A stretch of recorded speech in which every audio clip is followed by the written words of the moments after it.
வணக்கம். நம்ம ரடா கணிதம் சேனல்ல போட்டித் தேர்வு கணக்குகள பத்தி பார்த்துட்டு இருக்கோம். அந்த வரிசையில 1999ஆம் ஆண்டு டிஎன்பிசியால் நடத்தப்பட்ட போட்டித் தேர்வுல கேட்ட வடிவியல் சார்ந்த கணக்கு. இப்ப இதுக்கு முந்தின வீடியோக்களே நம்ம வடிவியல் சார்ந்த கணக்குகள் தான் பார்த்திருக்கோம். அதுக்கான பிளேலிஸ்ட்ல டிஎன்பிசிங்கிற பிளேலிஸ்ட்ல அது இருக்கு. பார்த்துக்கோங்க. என்ன சொல்றாங்க? ஓவை மையமாக உடைய வட்டத்தின் பரப்பு 81 பை சென்டிமீட்டர் ஸ்கொயர்டு எனில் ஏபிசிடியின் பரப்பு. ஒரு படம் குடுத்துருக்காங்க பாருங்க. இந்த ஓவை மையமாக உடைய வட்டத்தோட பரப்பு குடுத்துட்டாங்க. எவ்வளவு குடுத்துட்டாங்க? 81 பை. அவங்க என்ன கேட்குறாங்கன்னா ஏபிசிடியோட பரப்பு. இந்த ஏபிசிடி பார்க்க எப்படி இருக்குன்னா 4 பக்கமும் சமமா இருக்கு. அப்ப சதுரத்தோட பரப்பு கேட்குறாங்க. வட்டத்தின் பரப்பை கொடுத்துட்டு சதுரத்தோட பரப்பு கேட்குறாங்க. அப்ப வட்டத்தின் பரப்பை கொடுத்துட்டு சதுரத்தோட பரப்பு கேட்டா இந்த வட்டத்துல இந்த பகுதி தான் என்னன்னா ஆரம். அப்ப நம்மளுக்கு இந்த முழுமையா தேவையா? சதுரத்தை பொறுத்த வரைக்கும் நமக்கு என்ன தேவை? பக்கம் தேவை. அப்ப இந்த ஒரு ஆரம் இல்லாம எத்தனை ஆரம் சேரணும்? 2 ஆரம் சேரணும். அப்ப நம்ம ஆரத்தை கண்டுபிடிக்கிறோம். இந்த கண்டுபிடிச்ச ஆரத்தை எத்தனையால பெருக்கிறோம்? 2ஆல பெருக்கிறோம். இல்லைன்னா ஆரத்தை 2 தடவை கூட்டணும். கூட்டினா நம்மளுக்கு யாரோட பக்கம் கிடைச்சிடும்? சதுரத்தோட பக்கம் கிடைச்சிடும். சதுரத்தோட பக்கம் கிடைச்சா கண்டிப்பாக நம்மளுக்கு சதுரத்தோட பரப்பளவு நம்ம என்ன செஞ்சிடலாம்? எளிமையா கண்டுபிடிச்சிடலாம். மறுபடியும் சொல்றேன். ஓவை மையமாக கூட வட்டத்தின் பரப்பை கொடுத்துட்டாங்க. அப்ப வட்டத்தின் பரப்பு வந்து யாரை கண்டுபிடிக்க போறோம்? ஆரத்தை கண்டுபிடிக்க போறோம். ஆனா சதுரத்தோட பரப்பு கேட்டிருக்கிறதுனால சதுரத்தோட பரப்பு கண்டுபிடிக்க நமக்கு என்ன தேவை? பக்கம் தேவை. பக்கா கொடுத்துருக்க ஆரத்தை எத்தனை தடவை பெருக்கணும்? 2 தடவை பெருக்கணும். இல்லைன்னா 2 தடவை கூட்டணும். ரைட்டா? ரெண்டும் ஒண்ணுதான். கூட்டலோட சுருக்கம் தான் பெருக்கல். பெருக்கலோட விரிவு தான் கூட்டல். ரைட். பாப்போமா? கணக்குள்ள பாப்போமா? அவங்க கொடுத்துருக்கிறது என்ன? வட்டத்தின் பரப்பு. வட்டத்தின் பரப்புக்கு என்ன ஃபார்முலா? By R squared. எவ்வளவு கொடுத்துருக்காங்க? 81 பை.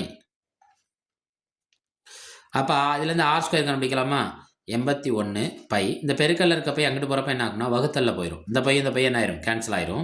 இப்போ ஆர் ஸ்கொயர்டுங்கிறது 81 இதே மாதிரி ஸ்கொயர் வடிவில் எழுதுனா எப்படி எழுதலாம்? 9 ஸ்கொயர். இந்த ஸ்கொயர் என்ன ஆயிரும்? கேன்சல் ஆயிரும். அப்போ ஆர் என்ன கிடைக்குது நம்மளுக்கு? 9 சென்டிமீட்டர். ஆர் என்ன கிடைச்சிருச்சு? 9 சென்டிமீட்டர். இந்த ஆரம் 9 சென்டிமீட்டர்னா நம்மளுக்கு சதுரத்தோட என்ன தேவை? பக்கம் தேவை. வட்டத்தின் ஆரத்தோட 2 மடங்கு தான் இந்த சதுரத்துக்குள்ள அடைபடும் வட்டத்தின் ஆரத்தோட 2 மடங்கு தான் சதுரத்தோட பக்கமா மாறும். அப்ப சதுரத்தின் பக்கம் 2 × 9. அதாவது சதுரத்தோட பக்கம் யாருக்கு சமமா இருக்கும்னா வட்டத்தின் விட்டத்துக்கு சமமா இருக்கும். சதுரத்தோட பக்கம் யாருக்கு சமமா இருக்கும்? வட்டத்தோட விட்டத்துக்கு சமமா இருக்கும். 2 9 இருக்குங்க 18 சென்டிமீட்டர். இப்போ நம்ம என்ன கண்டுபிடிச்சிட்டோம்? பக்கம் கண்டுபிடிச்சிட்டோம். யாரோட பக்கம் கண்டுபிடிச்சிட்டோம்? சதுரத்தின் பக்கம். ஆனா கேள்வியில பக்கம் கேட்கல. கேள்வியில் என்ன கேட்டிருக்காங்க? பரப்பு கேட்டிருக்காங்க. சதுரத்தோட பரப்புக்கு என்ன ஃபார்முலா? பக்கத்தை எத்தனை தடவை பெருக்கணும்? 2 தடவை பெருக்கணும். அப்போ சதுரத்தின் பரப்பு ஈக்குவல் டு பக்கம் பெருக்கல் பக்கம்.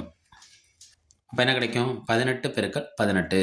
நம்ம என்றைக்குமே வர்க்க வாய்ப்பாடு ஒரு 21 வரைக்கும் தெரிஞ்சிருக்கணும். அதுதான் நல்லது. 15 15 225, 16 16 256, 17 17 289, 18 18 324.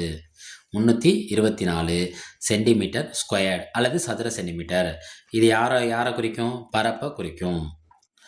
இந்த கொடுத்துருக்க இந்த கண்டுபிடிச்ச விடைங்கிறது 324 சென்டிமீட்டர் ஸ்கொயர்டுங்கிறது அவன் கொடுத்துருக்க ஆப்ஷனில் எங்கே இருக்குது? ஆப்ஷன் டியில் இருக்குது.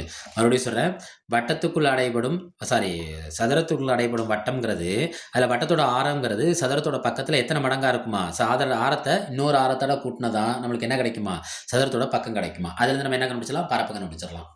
அடடா கணிதம் சேனலை லைக் பண்ணுங்க, சப்ஸ்கிரைப் செய்யுங்க, சப்போர்ட் பண்ணுங்க, ஷேர் பண்ணுங்க. நன்றி.